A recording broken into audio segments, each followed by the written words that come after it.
Imagine standing in a crowded plaza somewhere in the heart of the Ottoman Empire. The air is thick. Tension ripples through the crowd because word has spread. The Sultan's justice is about to be witnessed. This wasn't entertainment. This was power made visible. When the Ottoman state needed to remind its people what happened to those who defied authority, they didn't whisper warnings.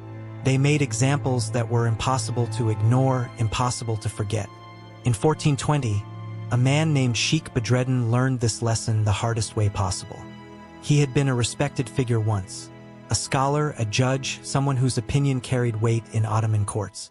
But he made a fatal miscalculation. He believed the empire's system was broken and that people would follow him in demanding change. He was partially right about the first part. Peasants did follow him. They did listen to his call for economic and social reform.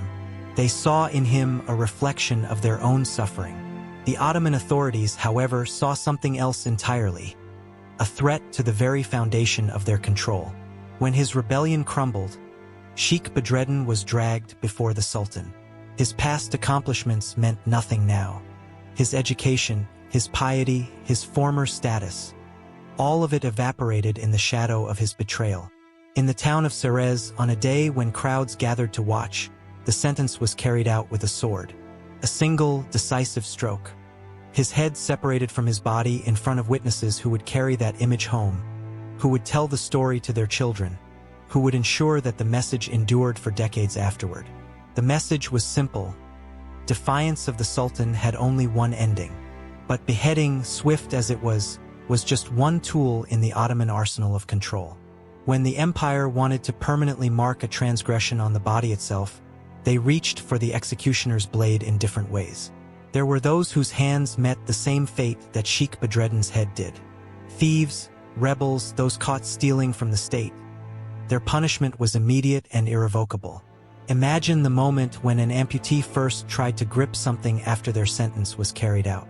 The phantom sensation of a hand that no longer existed. But that was the point.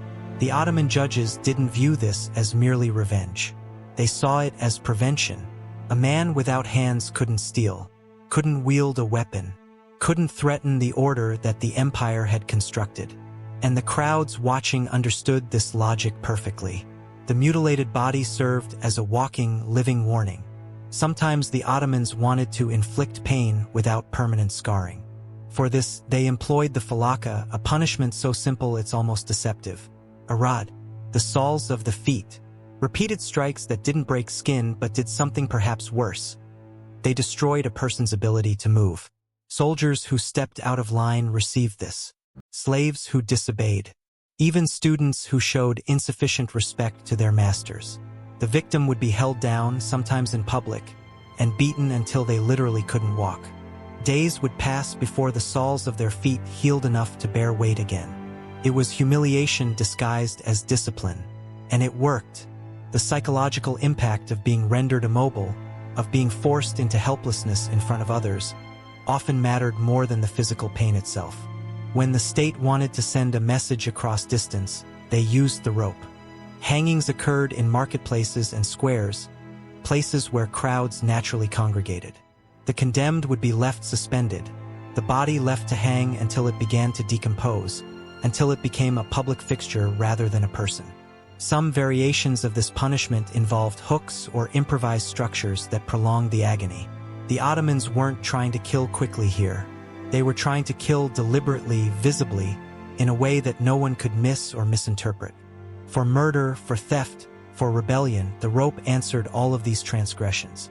The public nature of hanging meant that law enforcement didn't rely on invisible prisons.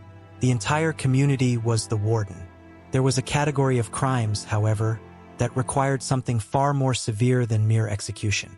Blinding was reserved for those who had struck at the very heart of the state.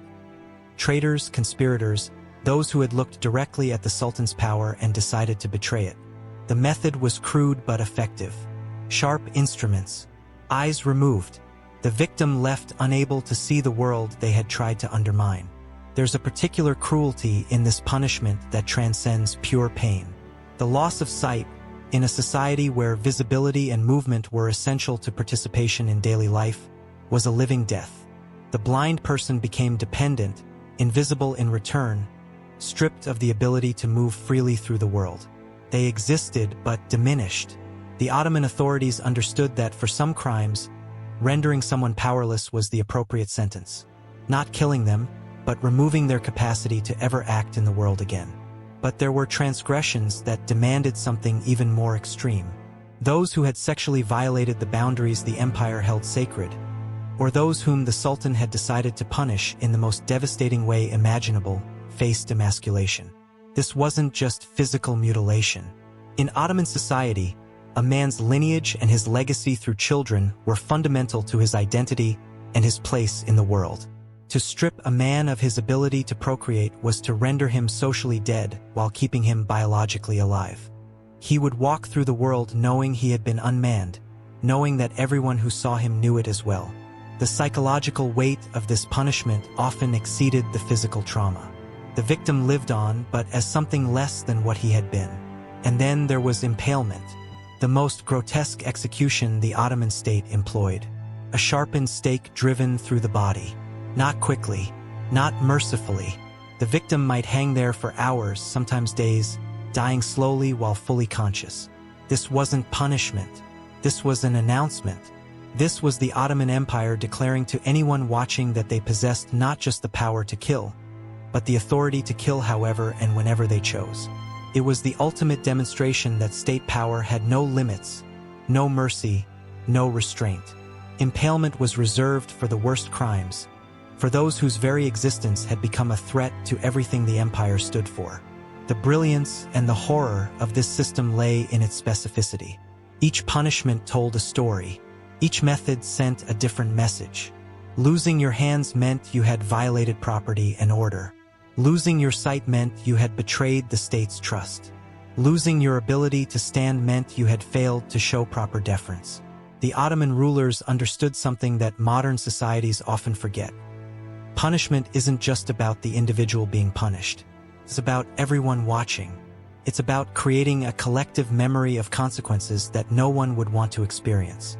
If you're finding yourself drawn into the darker chapters of history, the moments where power, control, and human suffering intersect, then you'll want to keep watching with us. We explore these uncomfortable truths because understanding how power has been wielded in the past illuminates how societies actually function. The Ottoman Empire was one of history's great powers, but like all empires, it was built on a foundation of fear and spectacle. These punishment methods weren't anomalies. They were systems. They were the machinery that kept millions of people in line, that prevented rebellion, that maintained the authority of the Sultan across territories vast enough to reshape the map of 3 continents. What we're looking at isn't ancient history frozen in time. It's a window into how humans organize power, how fear becomes policy, and what happens when punishment becomes entertainment for the masses. The questions worth asking aren't, how could they do this? They're, what does it tell us about societies that felt this was necessary?